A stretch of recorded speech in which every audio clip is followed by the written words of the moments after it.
Friends, welcome to simply delicious home. இன்னைக்கு நம்ம hotel style sambar பார்க்கலாமா? அதுக்கு குக்கரில் 1 கிளாஸ் அளவு துவரம்பருப்பு எடுத்துக்கோங்க. 2 கிளாஸ் அளவு வாட்டர் ஆட் பண்ணிக்கலாம். நான் இன்னைக்கு 2 தக்காளி, 1 வெங்காயம், பீன்ஸ், கேரட், முருங்கைக்காய் எடுத்திருக்கேன். அதே மாதிரி குக்கரில் 2 தக்காளி, 1 வெங்காயம் ஆட் பண்ணிக்கிறேன். மஞ்சள் பொடி கொஞ்சம் போட்டுக்கலாம். நல்லா மிக்ஸ் பண்ணிக்கோங்க. கொஞ்சோண்டு ஆயில் போட்டுக்கலாம். 1 ஸ்பூன் சால்ட்,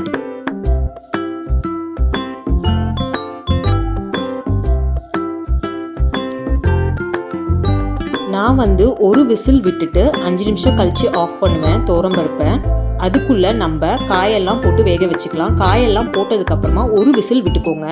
முருங்கைக்காய், கேரட், பீன்ஸ், உங்ககிட்ட என்ன காய் இருக்கோ நீங்கள் ஆட் பண்ணிக்கலாம். சூப்பராக வச்சிடலாம். சிம்பிளாக பண்ணிடலாம். 1.5 கிளாஸ் அளவு வாட்டர் போட்டுக்கலாம்.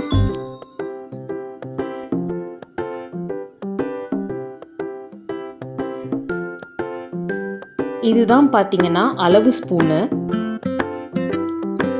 2 ஸ்பூன் சாம்பார் பொடி,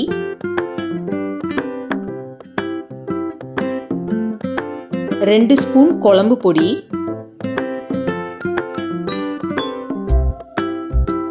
இந்த காயெல்லாம் போட்டு ஒரே ஒரு விசில் எடுத்துடலாம்.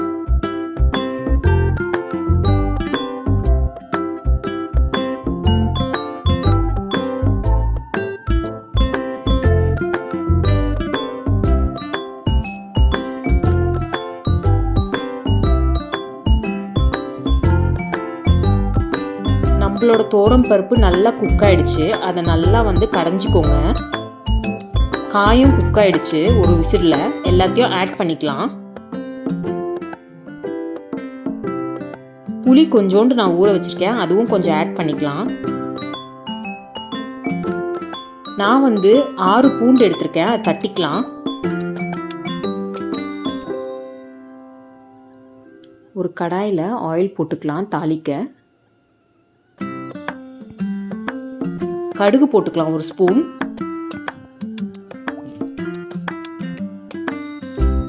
சீரகம் 1/2 ஸ்பூன். 2 காஞ்ச மிளகாய் ஆட் பண்ணிக்கலாம். பூண்டு தட்டி போட்டிருக்கிறத ஆட் பண்ணிக்கலாம்.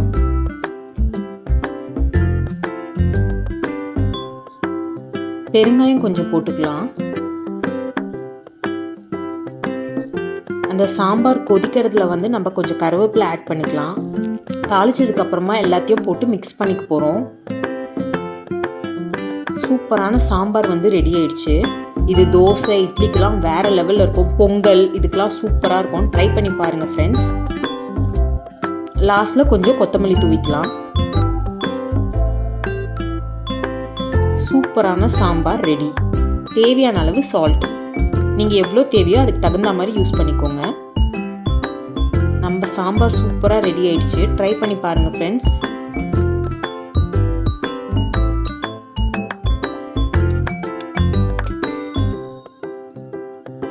தேங்க்யூ ஸோ மச் ஃபார் வாட்சிங் ஃப்ரெண்ட்ஸ். சப்ஸ்கிரைப் பண்ண மறந்துடாதீங்க. கமெண்ட் பண்ணுங்கள்.